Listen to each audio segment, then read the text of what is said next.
Yo, what is up guys? It's me exactly back bringing some more daily NBA news. Thank you for coming back once again. You guys already know that you are the real MVPs, and if you're not subbed to the channel yet, then go ahead and smack that sub button and hit the bell as well so you can stay up to date with everything that goes on in the NBA on a daily basis. But now let's take a look at everything that is going on in the NBA. But first, a quick word about this video sponsor, athleticcases.com. Basketball, baseball, football, or soccer, no matter what the sport, you guys can now rock your favorite players on the back of your phone. Use the promo code ZachLee for 10% off your order. Links are in the description box below. First up in the news, and the biggest news I guess to surface yesterday regarded Jimmy Butler, as we got reports saying that he is fed up with the nonchalant Timberwolves, especially Karl Anthony Towns. According to Joe Cawley of the Chicago Sun-Times, Butler is all but fed up with the nonchalant attitude of his younger teammates, specifically center Karl Anthony Towns. And this report comes right after the Minnesota Timberwolves extended Jimmy Butler a 4-year, $110 million contract extension. Tom Thibodeau proposed to the man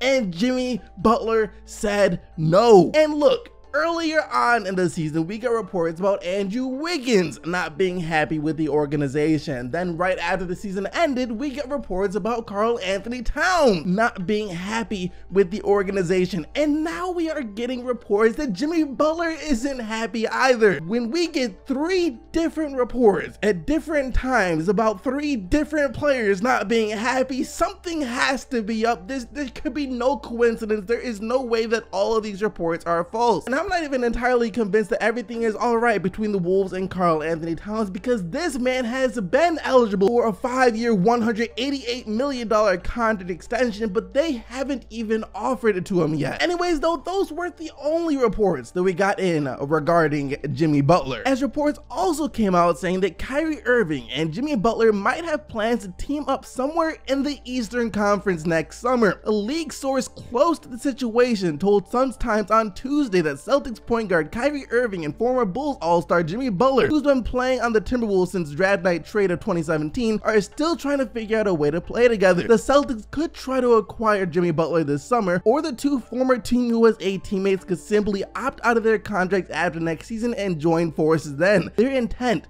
is to build an elite backcourt, whether that's in Boston or somewhere else in the East. And this could very well be true, since last summer it was clear as day that Kyrie Irving would like to play with Jimmy Butler and vice versa as well. Jimmy Butler was originally asking for a trade to the Cleveland Cavaliers last summer before we got reports saying that a Cavs player told him to stay away from the team. And that report only came maybe a couple of weeks before Kyrie Irving came out and asked for a trade. So we're pretty sure that it was Irving who told Jimmy Butler to stay away from the Cavs, since he was about to ask to get out of there anyway. So as far as what team Jimmy Butler and Kyrie Irving could end up on now, it could be the Boston Celtics if the Celtics will want to work out some type of trade for Jimmy Butler. But another team that's being talked about a lot is the New York Knicks, since the Knicks are trying to be major players in free agency of 2019, and their main target is most likely going to be Kyrie Irving. But for now, I'm just curious to see how the Wolves are going to handle this situation. If they're going to try and hold on to Jimmy Butler and hopefully he changes his mind about the way he feels about Karl Anthony Towns and the rest of the team, or if they're going to trade him before he walks away for nothing. For our next story of the day, the Los Angeles Lakers still have a heck of a lot of cap space left, meaning that there's most likely at least one more move coming from them this summer. And a lot of people think that move is trading for Kawhi Leonard, since Kawhi Leonard wants to be in LA. LA obviously wants Kawhi Leonard, but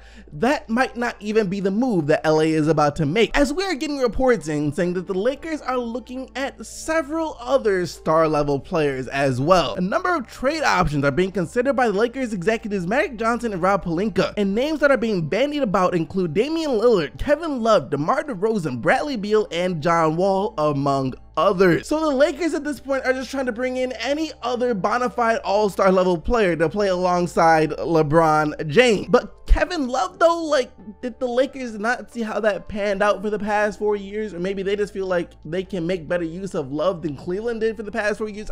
I don't know, but that would be kind of strange to see Kevin Love wind back up with LeBron again. But like they said, they were looking at other names too. However, I also want to say that I can't really see John Wall, Bradley Beal, or Damian Lillard being traded just yet. So I think those aren't very realistic. While DeMar DeRozan, on the other hand, is pretty realistic, since the Raptors have said multiple times this summer that no one is off the table, anyone can be had for the right price. But I don't know, it's hard to predict what the Lakers are about to do since they have been so unpredictable ever since they got LeBron James. The moves that they have been making, I don't think anyone would have ever seen coming. Next up in the news, well, it seems like we might know where Isiah Thomas is about to end up. The Orlando Magic, as we got reports last night saying Isiah Thomas and the Orlando Magic are negotiating a possible deal according to league sources. Nothing has been agreed to yet, but it seems both sides want to get this done. You just had to know that a deal was going to be done with Isiah Thomas with a team like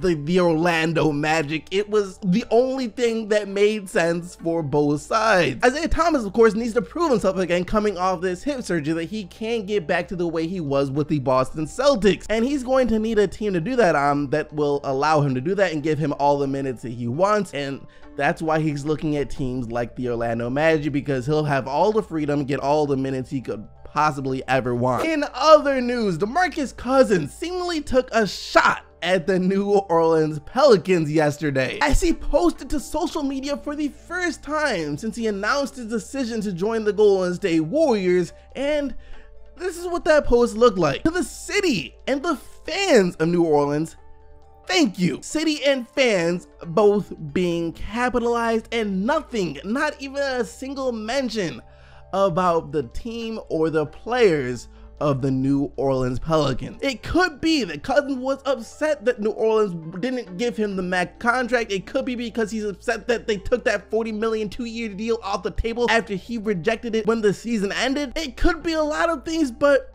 we will truly never know what actually happened with DeMarcus Cousins. We just had to accept the reality now that he's on the Golden State Warriors. And lastly for today, it's time to take a look at some of the other signings and deals that went down yesterday. And first up, Dwight Howard agreed to a 1-year deal with the Washington Wizards, so John Wall got the upgraded center he has been asking for the longest time. Next up, the Houston Rockets for some reason just signed Michael Carter-Williams. I mean, they must know something that the rest of us don't. The Indiana Pacers just got a great player to come off the bench in Tyreke Evans, as they agreed on a 1-year $12 million contract. The Denver Nuggets traded Wilson Chandler and a future 2nd-round pick to the Sixers for cash considerations. Jeff Green signed a 1-year deal with the Wizards, and the Thunder decided to bring Raymond Felton back, officially making them the most expensive team in NBA history, as they will have to pay over $300 million in salary and luxury tax. They paid to keep this team together,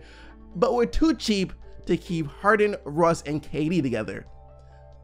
Anyways, that is going to bring us to today's question of the day. What do you guys think the Lakers are about to do next? Who are they going to go after besides Kawhi Leonard if they think his price is too expensive from the San Antonio Spurs? Let me know down in the comment section below, but that is going to do it for today's video. Hope you guys enjoyed. If you did, be sure to smack that like button and subscribe to the channel so you don't miss out on more daily NBA news. Thank you once again for watching. I'll see y'all be right back here tomorrow, but until then, keep getting the buckets to see, and I am out of here. Peace!